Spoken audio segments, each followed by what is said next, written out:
constitucional. Este es un espacio que estamos inaugurando hoy en nuestro programa tradicional de todos los días a las 5 de la tarde. Dado que tenemos un proceso constituyente muy relevante que está en proceso, nosotros hemos querido dar un paso más allá. Hemos querido ya desde ahora meternos en los contenidos, meternos en las cosas que sin duda deberían formar parte de las discusiones. Y qué mejor que hacerlo con quienes más saben de todas estas materias. Hoy tenemos un tema extremadamente interesante del que se habla muy poco. Vamos a hablar de los neuroderechos.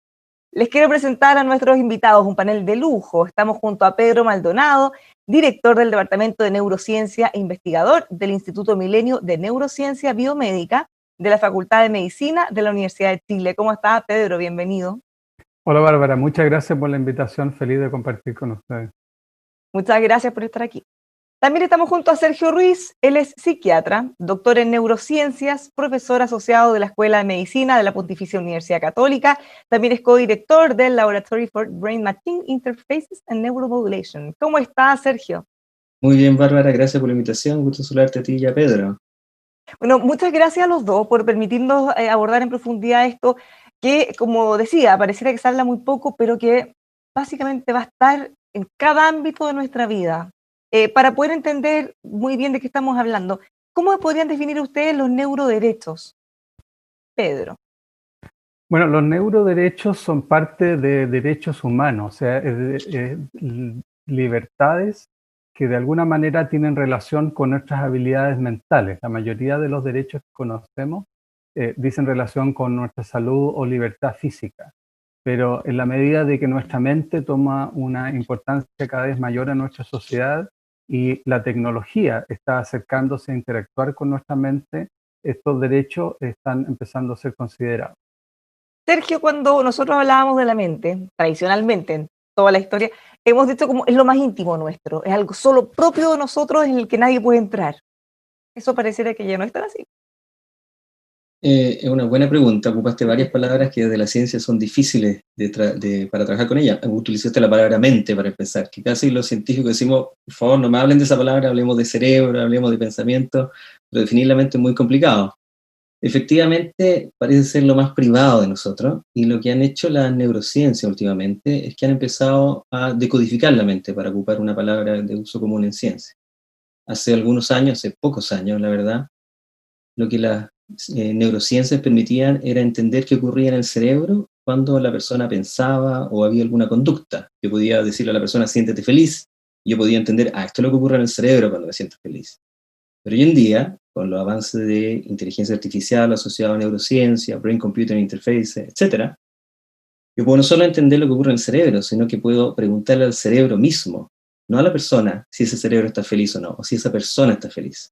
Entonces parece un dato medio trivial saber que la persona está feliz solo mirando el cerebro, pero eso es parte de la intimidad de cada persona. La persona podría querer no decirle al investigador.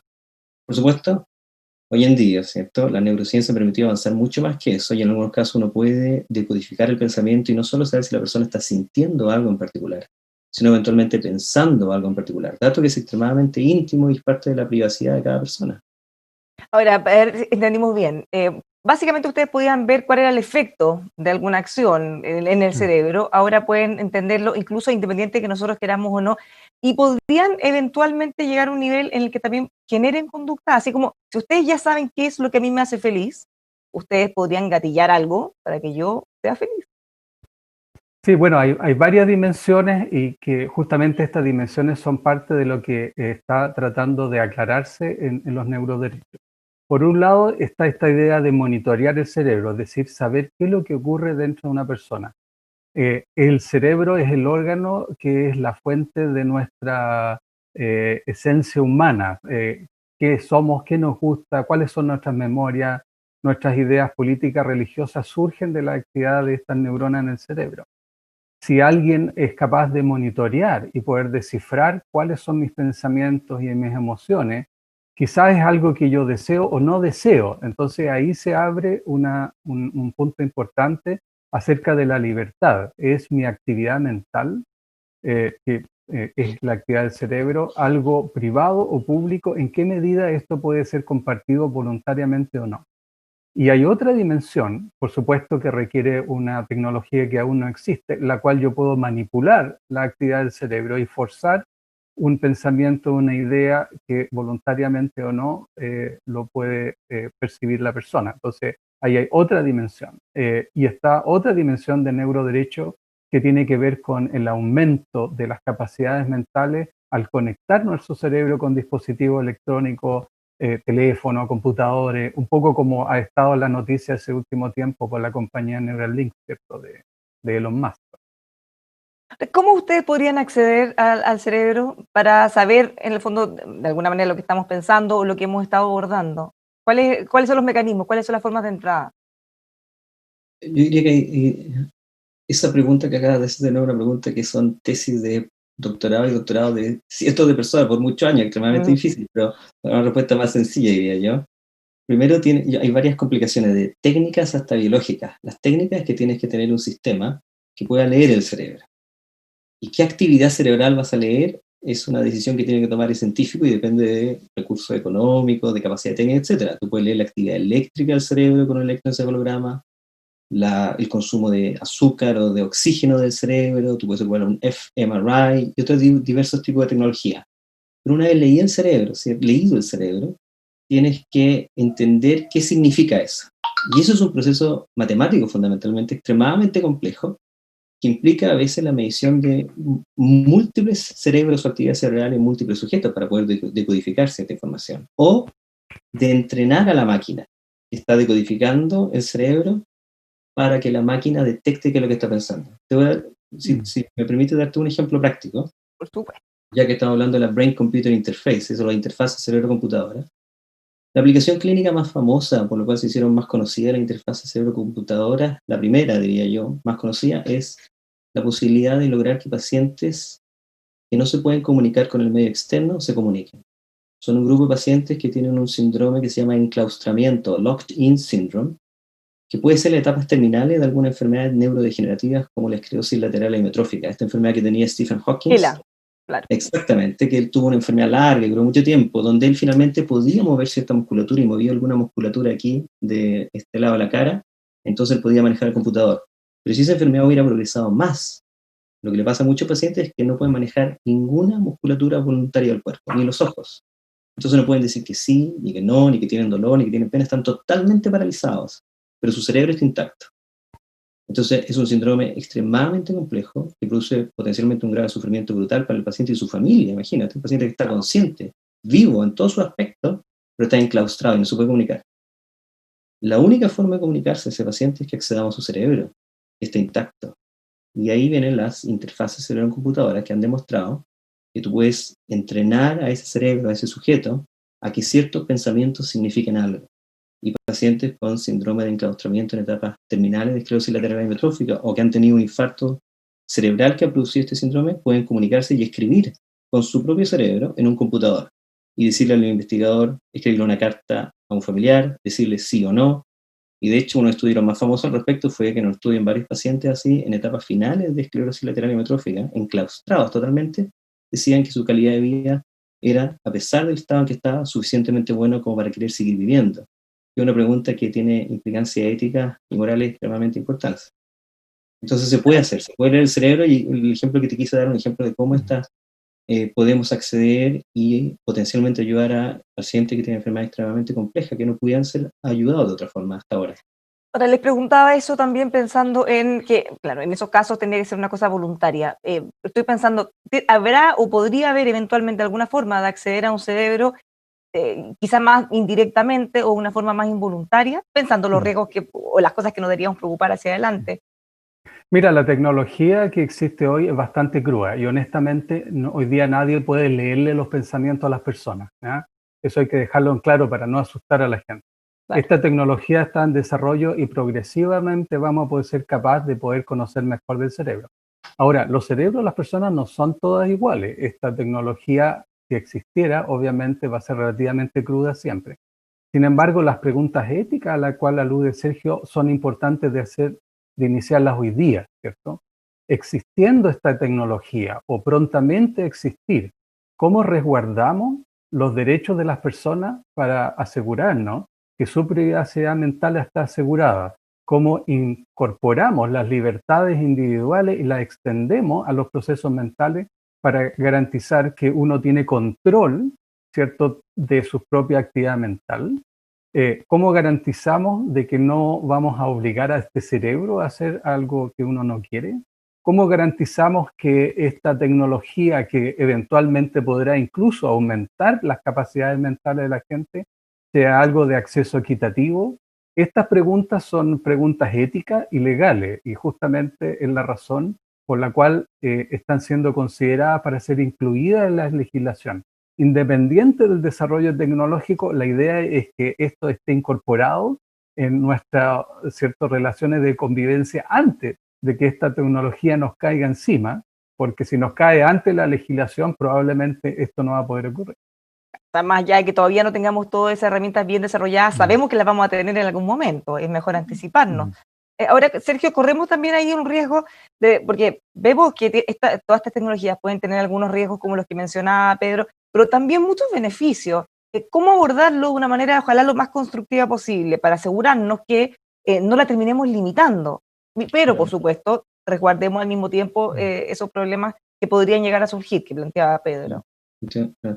Bueno, de nuevo la pregunta es larga de responder, voy a tratar de ser breve, ¿cierto? No, tenemos tiempo, no se preocupe. Son muy interesantes estos temas, así que tómense los dos todo el tiempo que quieran. Este problema no es de esta tecnología en particular, evidentemente. Cada vez que se desarrolla una tecnología, la tecnología se utiliza para lo que, si funciona, para lo que se creó, pero una tecnología pudiera tener efectos secundarios, aplicaciones distintas que van a requerir una pregunta ética o legal de hasta dónde podemos aplicarla. Para un ejemplo un poco absurdo, si se crea un automóvil, después tenemos que regular cuál es la velocidad máxima del automóvil, por ejemplo, aunque nos desplazan, que funcione. Si se crean armas, por ejemplo, evidentemente tenemos que regular para qué y cuándo se van a ocupar. En la medicina, en la historia de la neurociencia, la medicina, esto ocurrió muchas veces, y para dar un ejemplo un poco que yo creo que nos resuena a todos, la genética. Sabemos que existen los genes, podemos leer cierta parte del código genético, pero tenemos que regular, y hay un consenso internacional ahora que ha permitido regular que, por ejemplo, está prohibido producir la clonación humana, a pesar de que queremos saber más del código genético. Entonces, en neurociencia ocurre lo mismo. Por supuesto, las interfaces cerebro-computadora, la utilización de inteligencia artificial asociada a neuroimagen, etcétera, ha tenido beneficios brutales. Y solo para dar un ejemplo, hoy día para cualquiera de nosotros, un poco obvio que si algún familiar de nosotros tiene un infarto cerebrovascular, le van a hacer una resonancia supramagnética o un TAC, si puede acceder a ella, ¿cierto? Nadie pensaría, no le haga esa imagen porque es rara. Para nosotros está incorporado en la medicina moderna. Pero nuevas tecnologías plantean nuevos dilemas éticos, como lo que he mencionado. Si yo puedo, entender lo que pasa en el cerebro, eventualmente yo podría tener información sensible que es privada del sujeto. Por lo tanto, tengo que aplicarla bien. Si yo modulo y cambio el cerebro, podría estar haciendo que el sujeto hiciera algo que no eventualmente quisiera hacer. Entre paréntesis, eso pasa todos los días con algunas tecnologías invasivas, por decirlo semi-invasivas, la TMS, o la terapia electroconvulsiva, o estos electrodos que se instalan en el cerebro para tratar ciertas enfermedades, cambian el outcome de enfermedad grave, temblor, Parkinson, potencialmente depresión o potencialmente en el futuro, porque hay una neurotecnología instalada en el cerebro. Entonces los dilemas éticos flotan, son gigantes, pero no son propios de esta tecnología, sino que se aplican a esta tecnología también. Ahora, tú preguntabas, ¿cierto?, que un balance entre proteger al paciente del mal uso de esta tecnología, pero al mismo tiempo que riesgo podía tener esta protección. Y ahí yo creo que es importante considerar lo siguiente. Un marco legislativo demasiado proteccionista que pudiera tener un fin altruista, evidentemente proteger al paciente, podría eventualmente ser perjudicial para el paciente. Si, por ejemplo, prohibimos muchas cosas, podría ser que pacientes que debieran y que debieran tener el derecho a acceder a alguna tecnología, no lo pudieran hacer. Y por lo tanto, pudiéramos, en el peor escenario posible, que por tratar de proteger al paciente lo perjudiquemos por no poder acceder a algo que podría ser una única solución para un tratamiento médico. Puede sonar un poco negativo, pero cierto, lo conversamos con Pedro antes, hay ejemplos de la legislación chilena muy claros que han ocurrido eso. El ejemplo de el 2012 salió la ley de derechos y deberes del paciente, que de nuevo tiene un montón de beneficios para nuestro paciente, pero una de las cláusulas decía que no se puede hacer investigación en un paciente que tenga un deterioro cognitivo y que no pueda consentir a participar en la investigación. Lo que suena evidentemente positivo, éticamente correcto y necesario. Pero ¿qué ha pasado en la práctica? En la práctica, pacientes con enfermedades graves, Alzheimer, autismo, esquizofrenia, en Chile, y particularmente en Chile, porque en otros países son menos proteccionistas a este respecto, no pueden obtener los beneficios de la investigación en Chile porque no pueden participar. Entonces la investigación en estas enfermedades, que son una de las enfermedades donde más necesitamos saber y producir curas o tratamientos, están paradas y han bajado, y hay gráficos y hay estudios que hemos hecho varios de nosotros, de cómo se ha deteriorado la investigación y la potencial ayuda a estos pacientes por un afán altruista originalmente, pero que ha podido en detrimento de ellos. Para dar otro ejemplo, y no quiero alargarme demasiado, para dar otro ejemplo, el 2015, si no me equivoco, el Código Sanitario que establece restricciones en Chile respecto a los ensayos clínicos, ¿cierto? Donde la persona que hace un ensayo clínico se le pone mucha responsabilidad al respecto, que son beneficiosas para el paciente originalmente, pero fuimos tan restrictivos con estas leyes para la persona que hacía la investigación, sea una farmacéutica, sea quien sea, que se paró la investigación clínica para muchas enfermedades en Chile. Entonces estudios que se hacían en nuestro país, ahora se hacen en Perú, en Argentina, o con pacientes de Perú a Argentina. Y esos pacientes que pudieron haber tenido beneficio de participar en la investigación, desde mi punto de vista y desde otro punto de vista de otras personas, ¿cierto? Estamos sin querer vulnerando su derecho de poder participar en la investigación clínica y obtener beneficios al respecto. De nuevo, estamos hablando de enfermedades potencialmente graves, que la neurología son enfermedades de las que hemos conversado, que son donde más urgentemente necesitamos. Y enfermedades no raras. El Alzheimer es extremadamente prevalente. Estoy seguro que todos nosotros tenemos algún familiar con Alzheimer, porque como el mayor riesgo de Alzheimer, el mayor factor de riesgo le da, todos tendremos familia con Alzheimer. Entonces se produjo algo tan absurdo que ha bajado tanto la investigación en Chile, en un país donde estamos en vía de desarrollo y necesitamos investigar, que lo que va a pasar es que cuando estas tecnologías se creen en el extranjero, porque el mundo no va a parar de investigar a pesar de nuestras leyes, ¿cierto? Cuando se creen en el extranjero, vamos a tener que comprarlas y traerlas a Chile y ocupar a otro paciente y a un precio mucho más caro probablemente, porque tuvimos que traerlas al extranjero. En vez de haberlas creado en Chile, por de nuevo, estoy seguro que un afán altruista, pero que fue en medio de nuestros propios pacientes. Entonces el equilibrio entre proteger al paciente y estar atento a los potenciales efectos negativos de tanta legislación hay que tenerlo siempre presente, siempre presente. Claro, no hay perjuicio solo para ese paciente, sino para los otros que pudieran venir en el futuro. Pedro. Sí, yo creo que es importante efectivamente considerar estas cosas, pero tenemos que iniciar acciones para que sean incorporadas en la legislación. Una de las cosas que comentábamos antes de iniciar el programa es que en los últimos años ha habido una interacción muy interesante entre la comunidad científica y el mundo legislativo. ¿Han visto cambio en el último tiempo en eso? Yo creo que sí, hay un acercamiento cada vez mayor en la comunidad científica y yo creo que ambos mundos entienden la necesidad de interactuar más, porque en parte la legislación que tiene que ver con este tipo de cosas como los neuroderechos obviamente implica la necesidad de la conversa de aquellas personas que conocen del tema y de los expertos en legislación.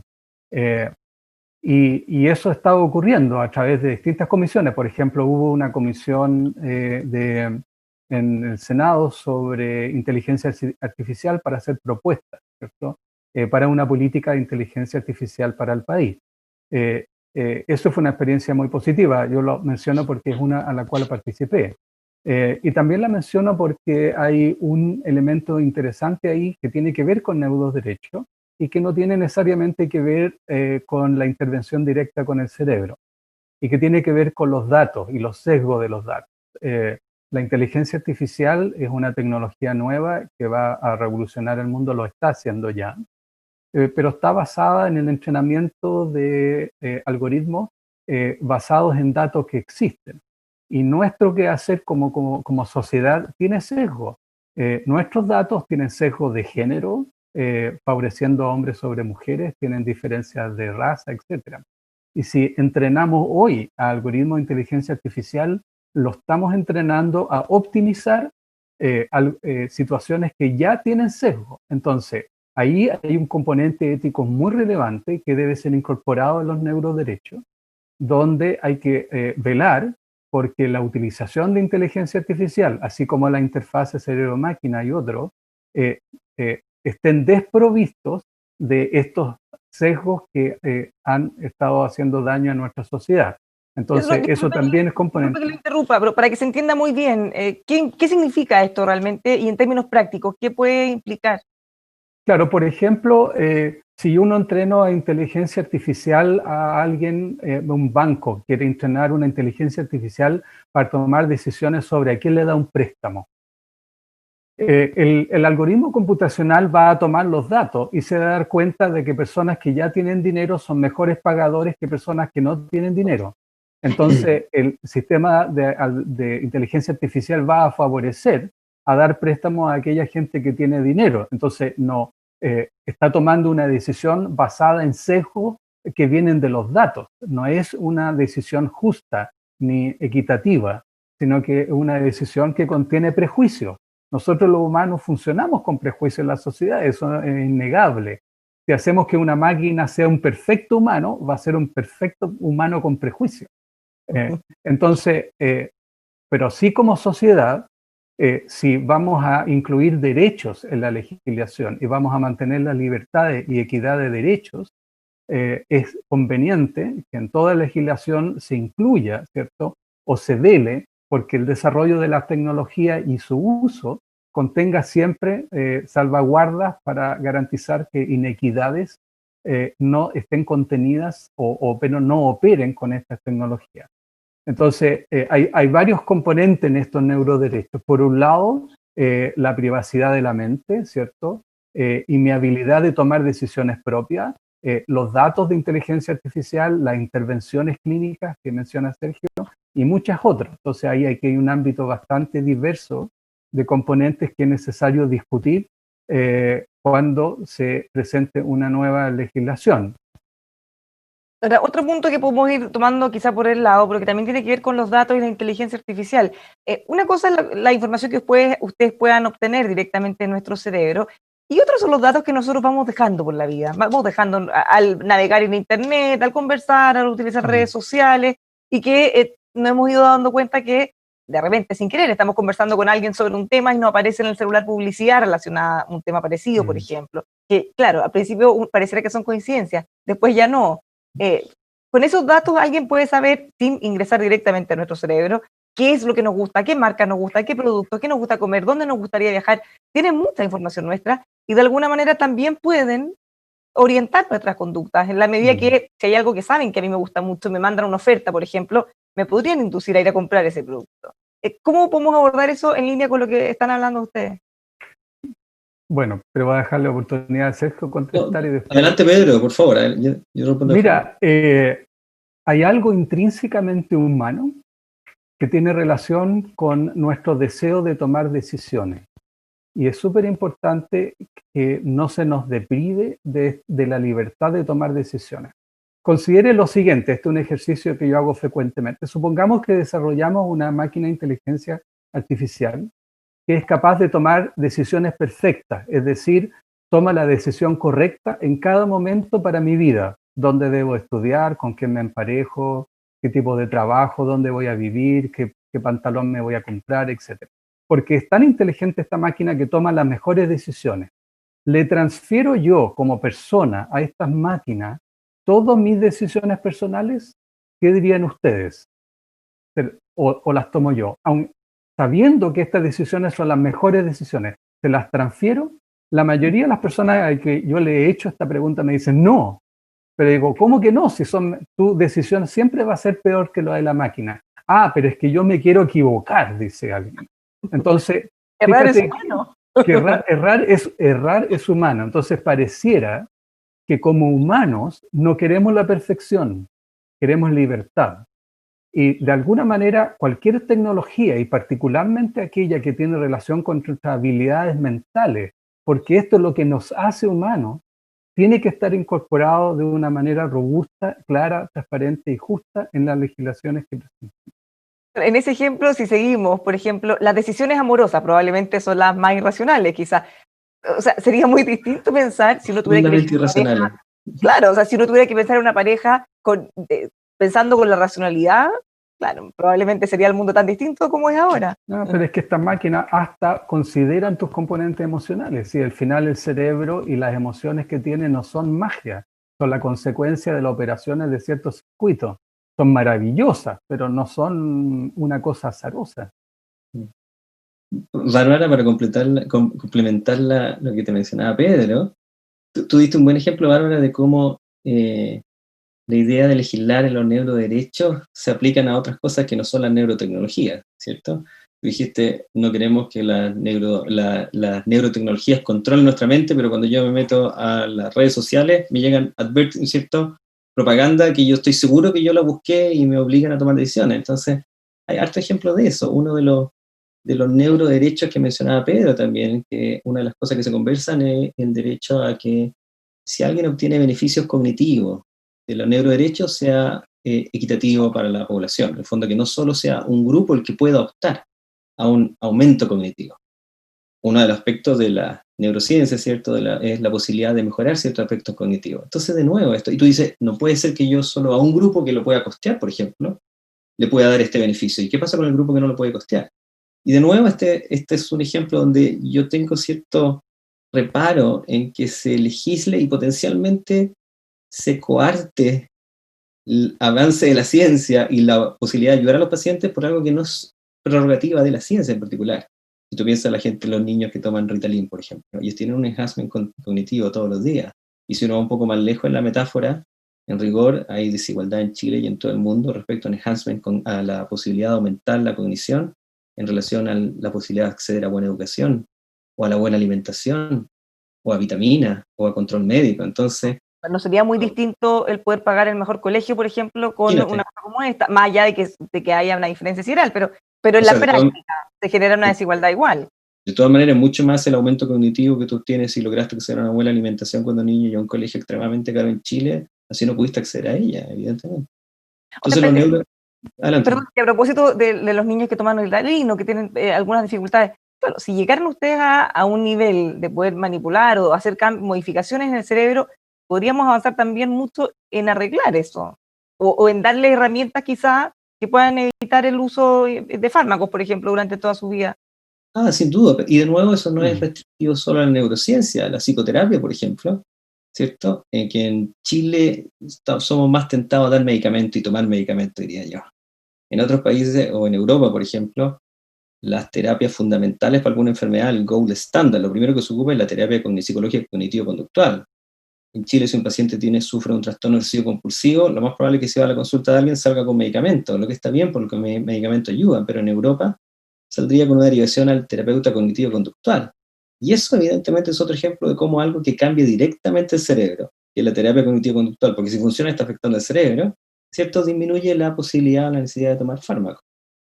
Ahora les quiero llevar a otro de los puntos que mencionó Pedro al principio, que es algo que ya estamos viendo más cotidianamente, la conexión del cerebro a máquinas.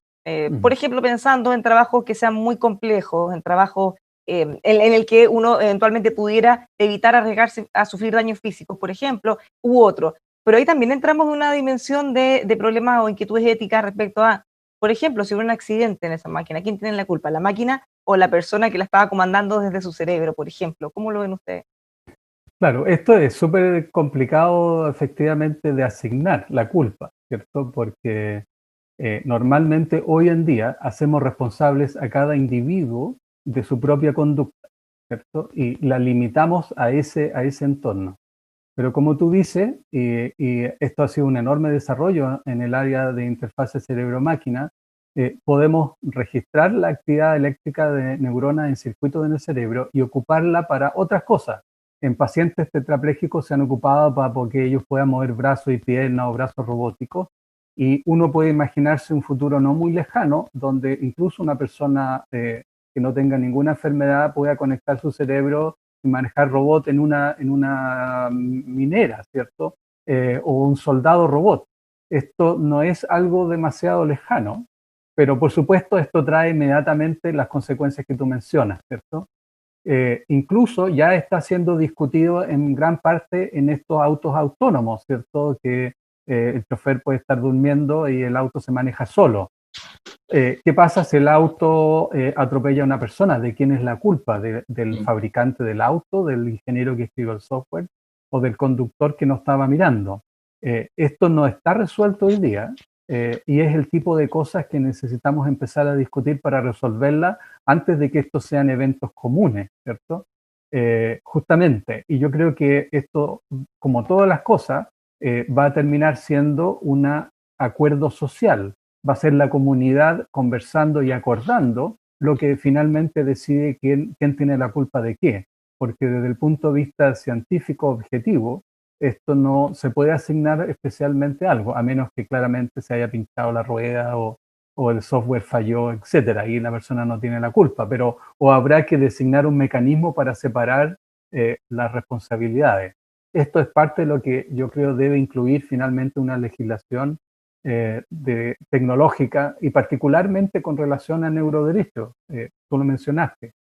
Si Elon Musk tiene éxito y yo puedo conectar mi cerebro a un celular y lo puedo conectar mi cerebro a un robot y el celular hace algo, manda información inadecuada a un lugar o abusa con propaganda, ¿quién es el responsable de eso? ¿Cierto? Afortunadamente estamos lejos de eso todavía, pero como dije, la discusión tiene que iniciarse y acordarse antes, ¿cierto? Y aquí voy a dar una primicia, si quieres, porque gran parte de las cosas que hemos estado discutiendo hasta ahora ha sido trabajado por varios grupos en Chile, entiendo que Sergio es miembro de eso, junto con Rafael Yuste, que es el científico norteamericano, que junto con 20 otros científicos inicialmente publicó esta idea de los neuroderechos.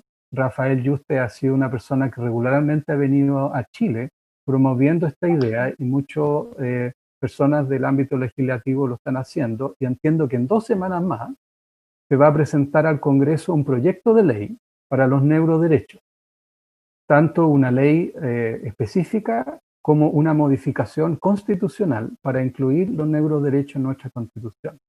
Así que estas cosas se están discutiendo y prontamente vamos a tener discusión legislativa donde quizás en un futuro cercano lo tengamos incorporado en nuestra legislación. ¿Y sería posible algún anticipo de más o menos cuáles son los lineamientos de estos proyectos? ¿O a qué cosa apunta por lo menos? Bueno, en el caso de la modificación constitucional es bastante sencillo. La Constitución, a propósito de lo que nos convoca hoy, no son grandes textos, sino que son principios generales.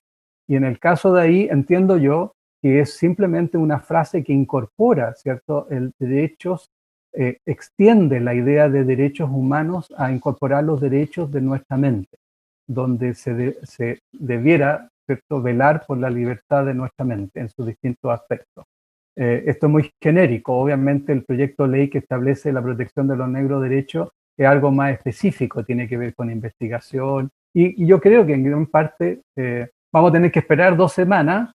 Entiendo que se va a anunciar, va a estar presente Rafael Yuste, hasta donde yo sé, también otros miembros internacionales, la directora, o sea, de la presidenta de la Academia de Ciencias, y bueno, yo estoy tan curioso y expectante como el resto de la comunidad y espero conocer de eso pronto.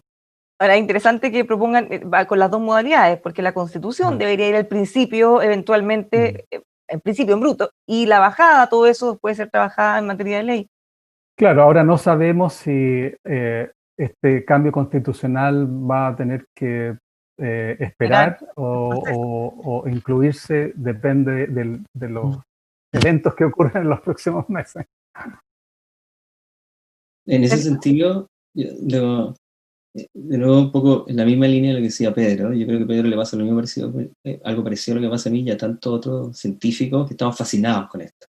La posibilidad de poner en la palestra o en primer plano o en medio de difusión masivo la neurociencia es algo que yo creo que hace algunos años era difícil de pensar para muchos de nosotros que estamos partiendo de la ciencia. Entonces que sea en el conversatorio diario es realmente fascinante, es realmente increíble y para nosotros es algo extremadamente positivo porque creemos, por supuesto, que esto es parte importante de todos nuestros pacientes y de la vida diaria de todos nosotros. De nuevo yo quisiera, perdón, poner una nota de precaución al respecto, y perdón por siempre poner esta nota como más de precaución, y yo diría que fascinarse es espectacular, pero tampoco yo quisiera yo mismo no cegarme tampoco a lo potencialmente positivo de legislar. La legislación puede tener beneficios y puede tener problemas. Yo creo que ya me extendí harto en los potenciales problemas. Solo a ese respecto. Este mes, a principio de año, publicamos una carta a un grupo de gente de nuestra universidad en la revista Lancet. Una carta al editor, que es la revista Lancet, una revista más importante en relación a la medicina en el mundo, que era una especie como grito de ayuda, o grito de llamado para Chile, así lo llamo yo, y que era un grupo donde el primer autor, Luca Valera, es filósofo, hay abogados constitucionalistas, hay médicos, hay neurocientistas en ese grupo, y se llamaba Estudios Clínicos en Chile, por favor, no detengan la vía hacia el conocimiento. En relación a lo que nos pasó en Chile por legislar a propósito de esto, en relación fundamentalmente a estas dos leyes que yo mencionaba antes, y de cómo la idea de legislar, porque legislar significa poner límites, hacer una ley significa esto se puede hacer y esto no se puede hacer. ¿Cierto? Entonces digo, esto no se puede hacer porque puede ser dañino, pero ojo, que ser extremadamente proteccionista pudiera tener riesgos también para las mismas personas que queremos proteger. De nuevo, estoy convencido que la nueva legislación o cambio constitucional respecto a la ley de derecho va a basarse en las leyes que ya tenemos ahora en Chile. Probablemente no va a descubrir la rueda, no va a inventar todo nuevo. Va a incluir probablemente alguna protección que tenga que ver con las leyes que ya tenemos en Chile, que yo creo que han tenido efectos no tan positivos respecto a nuestros pacientes. Por ejemplo, imposibilidad de que pacientes que tengan enfermedades graves que no pueden consentir participen en la investigación, y se acabó la investigación en Alzheimer en Chile. ¿De acuerdo? Quizás sería mejor, más que prohibir, decir, bueno, poner en el fondo el foco de otra manera, decir, bueno, lo pueden hacer, pero si se vulneran X cosas, quizás alguna pena muy dura, o tratar de llevarlo hacia otro lado, y para súper resguardar, pero no para limitar.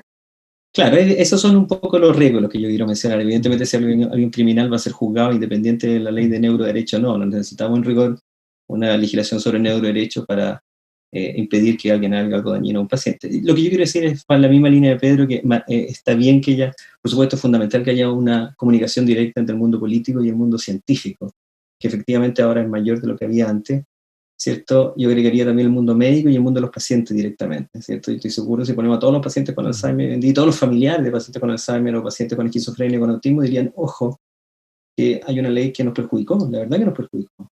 Entonces no vaya a ser que por ver algo positivo hagamos otra ley que nos perjudique más ahora.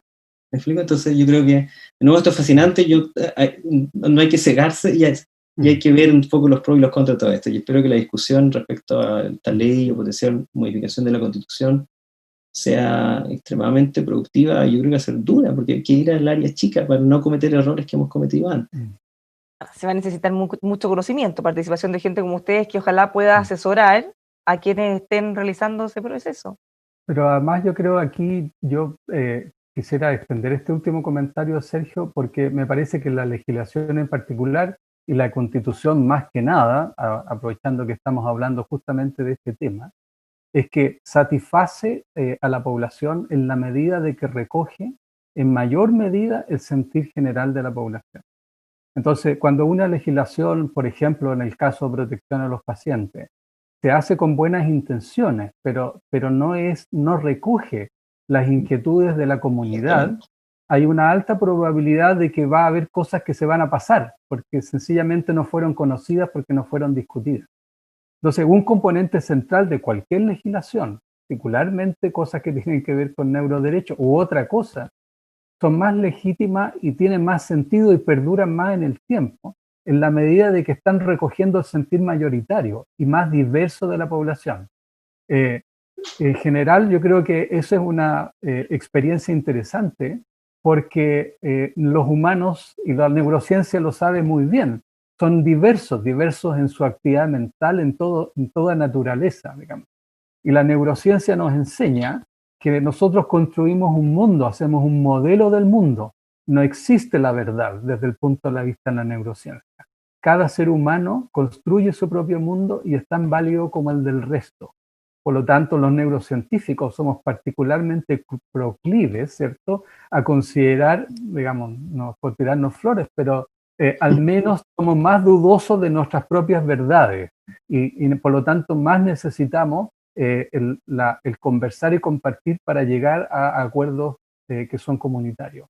En la medida de que esa idea se transfiera, ojalá yo creo que haber una mejor contribución a las distintas legislaciones. ¿Cómo es hacer neurociencia en Chile? ¿Es complejo? Ustedes están en contacto directo con científicos en todo el mundo. ¿Y cómo ven las comparaciones de lo que viven ustedes acá respecto a lo que ocurre afuera? Oh, quiero una lista de problemas, de quejas. No, estoy bromeando. Pedro tiene mucha más experiencia que yo, y es un investigador de primer nivel.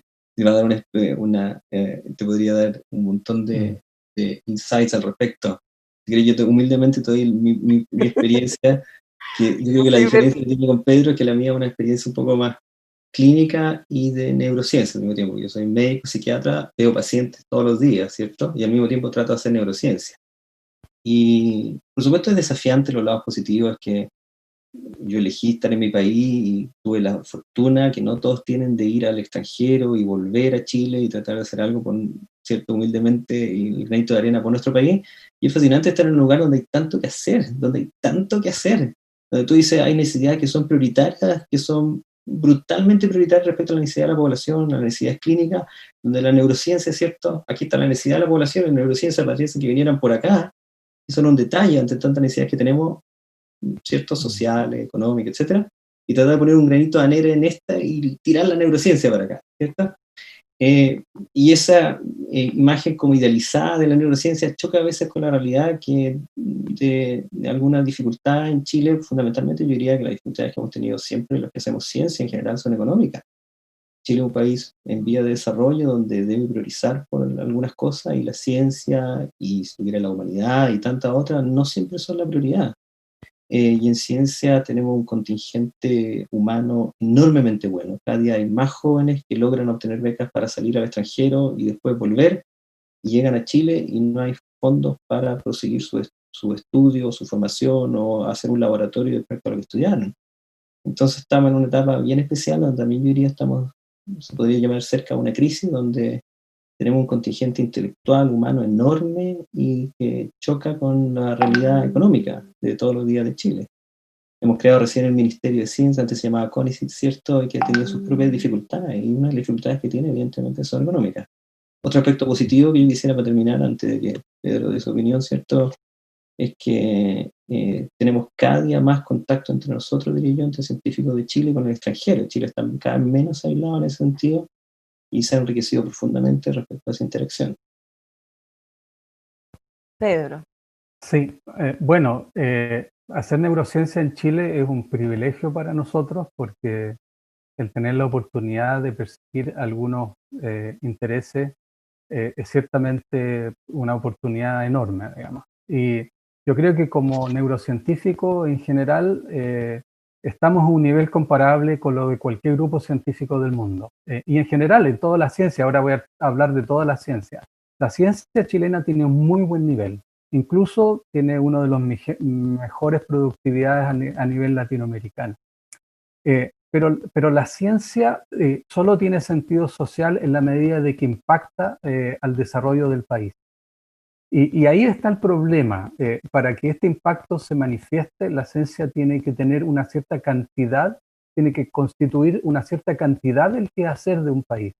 Y todavía la ciencia constituye un porcentaje demasiado pequeño de lo que hace Chile. Y obviamente, como dice Sergio, siempre parece haber otras prioridades, pero el conocimiento impacta enormemente en todo aspecto, desde salud, economía, desarrollo social, cuando la magnitud de esa actividad sobrepasa cierto nivel, y en Chile no lo hemos alcanzado. Entonces, el impacto hoy es bastante menor aún. No es problema de capital humano. Chile tiene tan buenos cerebros como los cerebros de cualquier parte del mundo.